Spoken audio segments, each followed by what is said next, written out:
¿Qué es el tiempo cuando lo puedes atravesar como quien cruza un río sin mojarse? Para la mayoría de nosotros, 10 años son un universo, una infancia completa, una carrera universitaria, el amor, el nacimiento de un hijo, la transformación inevitable del cuerpo y la mente. Para Frieren, en cambio, 10 años no son más que un suspiro, una aventura breve, una anécdota, un parpadeo en medio de una eternidad que parece no terminar nunca.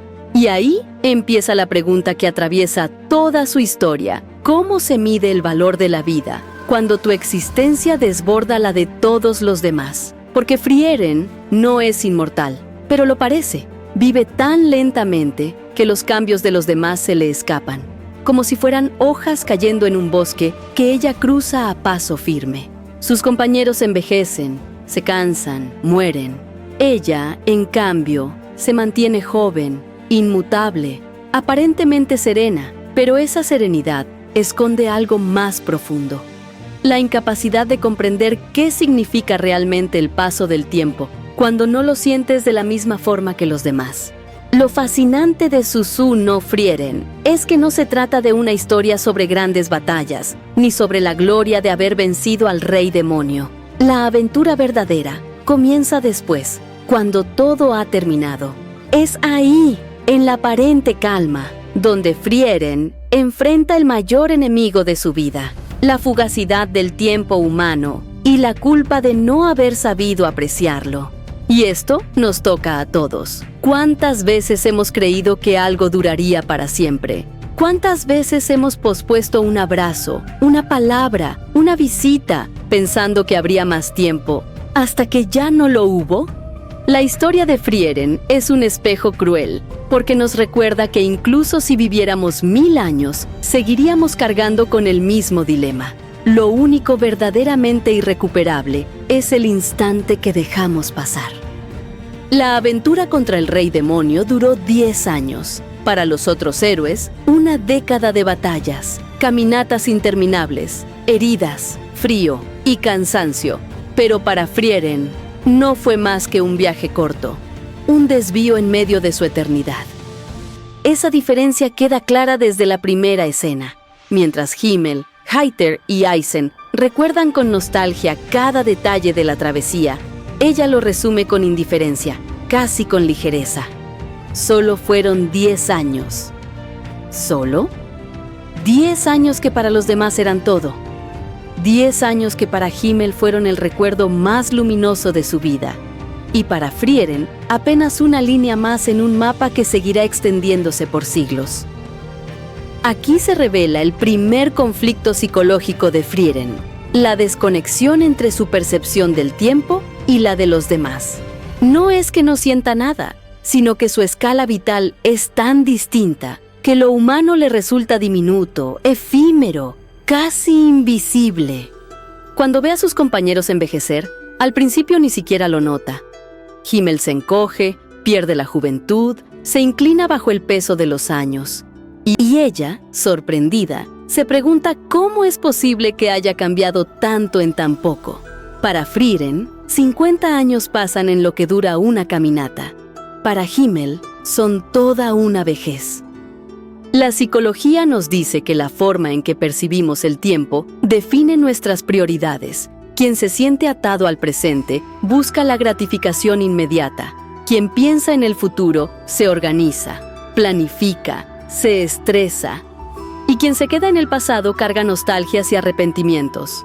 Frieren, en cambio, habita un tiempo distinto, un presente estirado hasta lo insoportable. Su longevidad le impide darle valor a lo efímero, porque lo efímero siempre vuelve. Puede ver otro meteorito en 50 años, o abrir un nuevo cofre en alguna aventura. Puede recorrer 100 bibliotecas en busca de hechizos inútiles. Todo puede repetirse, todo, excepto las personas. Y ahí está el choque brutal. Frieren regresa al reino para ver otra lluvia de meteoros con Himmel y los demás. Y de pronto descubre que el tiempo sí deja huellas irreversibles.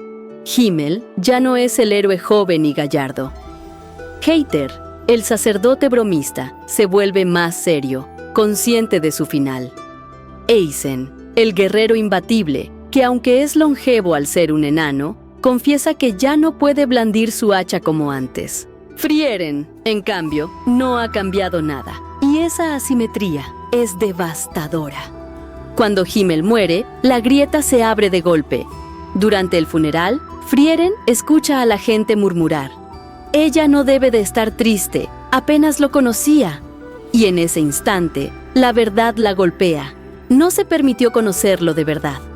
Pasó una década a su lado, pero no lo escuchó. No lo miró con detenimiento. No atesoró sus gestos más simples. Y lo peor es que ya no hay forma de recuperarlo. Ese es el momento en que el tiempo, ese aliado eterno que le sobraba, se convierte en su mayor enemigo. Lo interesante es que no estamos ante un simple drama de pérdida, sino ante un despertar psicológico. Frieren, que parecía vivir anestesiada por su longevidad, empieza a comprender lo que había negado toda su vida: que los instantes compartidos con los demás no se pueden posponer, que el valor de la vida no está en la cantidad de años, sino en la intensidad con la que los habitamos. Tras la muerte de Himmel, Frieren queda en una especie de vacío. No sabe muy bien qué hacer con ese dolor tardío, ni con la nueva conciencia de que los demás no son eternos. Sin embargo, su viaje en busca de hechizos prosigue, y décadas más tarde vuelve a encontrarse con Heiter. El sacerdote siempre había sido un hombre excéntrico, bromista, incluso irresponsable con su propia salud. Pero la vejez lo transforma. Ahora le preocupa su propia muerte, y es que el hecho de estar más cerca de ella hace que empieces a considerarla como lo que es, algo inevitable, incierto. Sin embargo, lo peor es lo que se deja atrás al partir. Ha adoptado a Fern, una niña huérfana, y carga con la responsabilidad de que no quede sola en el mundo. Heiter entiende que Frieren tiene tiempo de sobra, pero también sabe que carece de algo fundamental: el hábito de cuidar a otros. Por eso, con un truco casi maquiavélico, le encomienda a Fern. Le miente, le hace creer que solo será una instrucción temporal, cuando en realidad lo que busca es obligarla a convivir con la fragilidad humana en su forma más pura: la infancia. Aceptar a Fern no es un simple truco de Heiter, sino la primera decisión de Frieren en coherencia con lo que aprendió del duelo por Himmel. Lo hace a regañadientes, sí, porque todavía no entiende qué significa criar o acompañar a alguien. Pero justamente ese favor a un amigo se convierte en su primera práctica consciente de lo que había aprendido: no postergar los vínculos. Aquí se revela un punto esencial. Frieren, que siempre había evitado los vínculos para no sufrir la pérdida, se ve forzada a comprometerse con alguien que inevitablemente morirá mucho antes que ella. El sacerdote le transfiere su miedo de no dejar sola a la niña, y con ello le da a Frieren una responsabilidad que ya no puede posponer. La relación con Fern es, en esencia, el gran laboratorio emocional de Frieren. La diferencia en la percepción del tiempo se vuelve evidente desde el primer conflicto serio: la búsqueda de la flor luna azul. Frieren insiste durante meses en rastrear una planta que no se ha visto en décadas, sin considerar que para una niña humana, 6 meses es un tiempo significativo. Fern se desespera, pero no lo dice. Frieren tampoco se detiene a pensar, simplemente no está en el radar de sus problemas. Y es que, para Frieren, coleccionar hechizos o flores es un juego inocuo, un pasatiempo, una excusa para recordar a Himmel. Para Fern, en cambio, el tiempo invertido significa sacrificios reales, días que nunca regresan, evoluciones que no podrá recuperar, tiempo que no tiene. Ese choque genera el primer aprendizaje. Frieren empieza a comprender que la escala humana tiene un peso que ella debe respetar. Y Fern, al mismo tiempo, descubre que su maestra no es indiferente o frívola, solo necesita que le traduzcan el valor de lo efímero. La relación se convierte entonces en un ida y vuelta. Fern aprende magia, disciplina y fortaleza, mientras Frieren aprende a avanzar, a mirar, a valorar. Este contraste se suaviza en escenas pequeñas pero poderosas. El regalo de cumpleaños que Frieren prepara torpemente para Fern, o la sorpresa cuando Fern adivina su postre favorito en una taberna. Momentos que muestran cómo la elfa, poco a poco, se deja moldear por la cercanía de una humana. El viaje con Fern también la obliga a enfrentarse a recuerdos y promesas olvidadas. En algunos pueblos, la memoria de Himmel sigue viva en estatuas y tradiciones. En otros, apenas queda una anciana que aún recuerda el día en que fue salvada.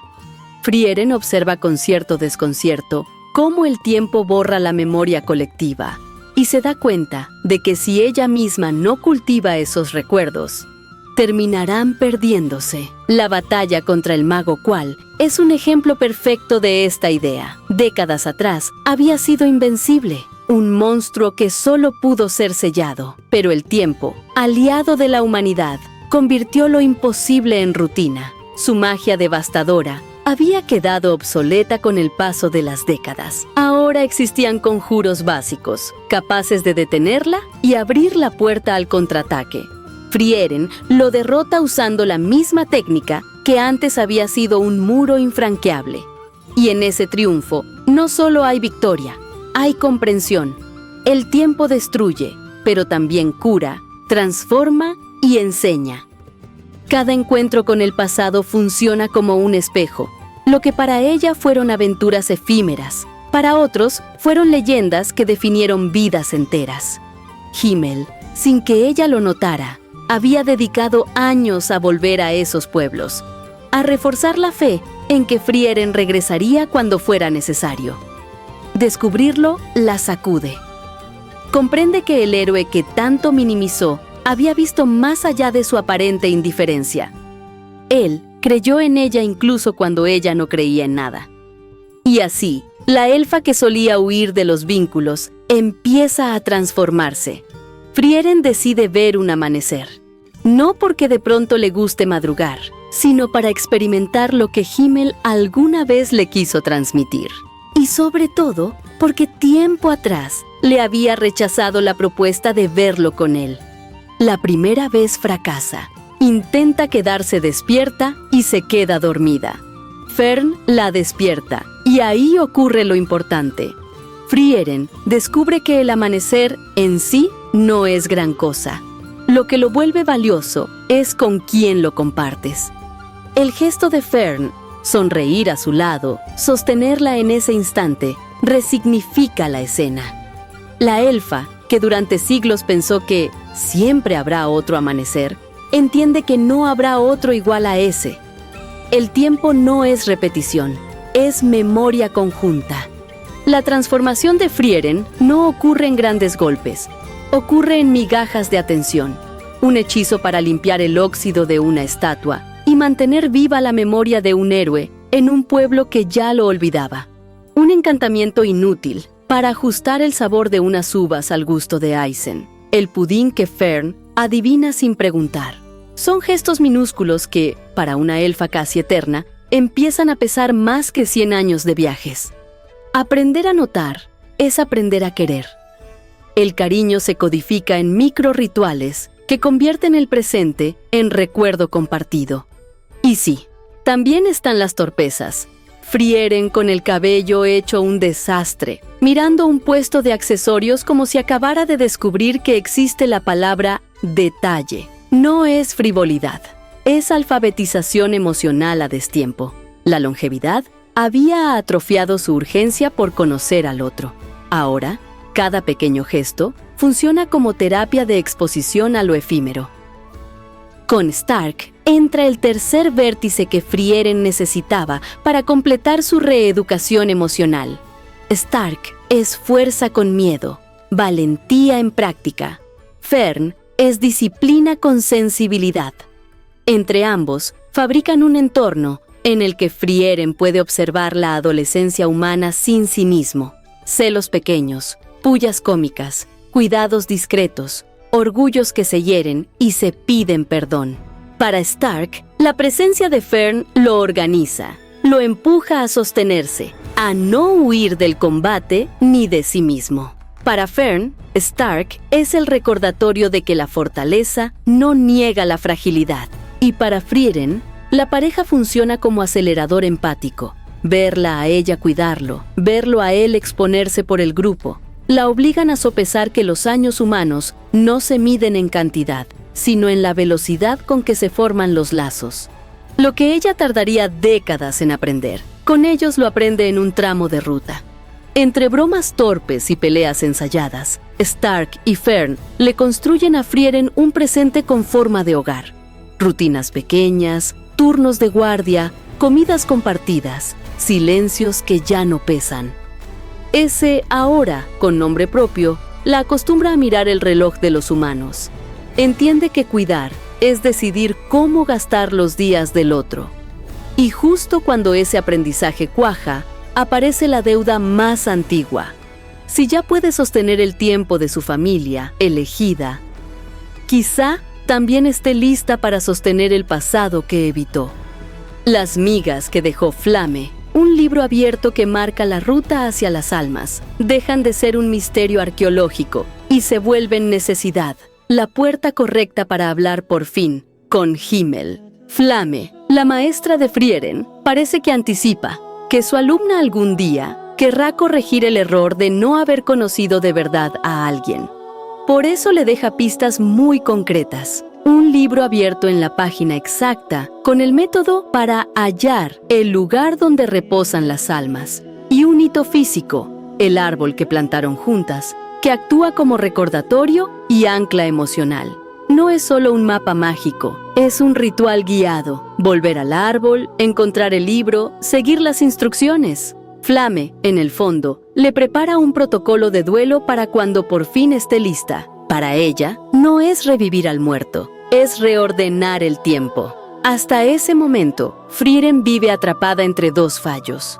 La culpa por no haber estado de verdad con Himmel y la negación de todo lazo que pueda doler. Buscar a Himmel es aceptar que el dolor es el precio de vincularse y que el amor no caduca con la muerte, cambia de forma.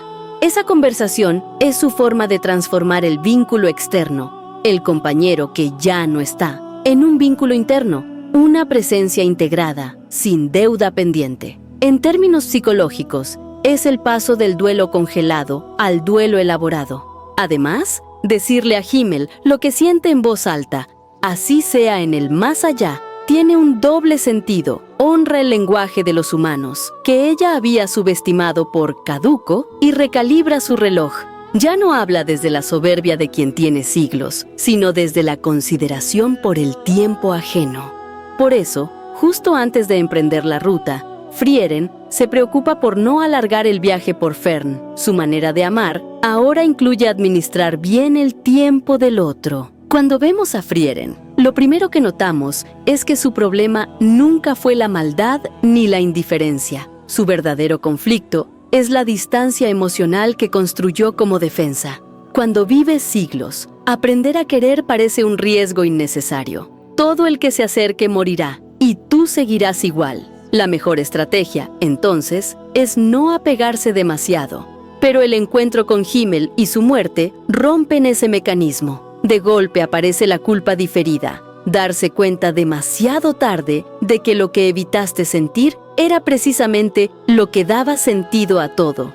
Ese duelo se queda atrapado como un nudo, y cada paso del viaje posterior se convierte en un intento de desatarlo. No lo hace con discursos grandilocuentes ni con revelaciones místicas. Lo hace con gestos sencillos: acompañar a Fern, salvar a Stark, detenerse en un pueblo para restaurar una estatua olvidada. Esos gestos son su terapia.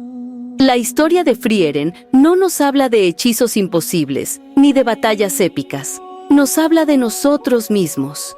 ¿Cuántas veces has dicho, ya habrá tiempo para llamar, visitar, escuchar o simplemente estar? Ella tenía siglos y aún así perdió la oportunidad de conocer de verdad a Himmel. Nosotros, que tenemos mucho menos, solemos cometer el mismo error. El mensaje es brutal en su sencillez.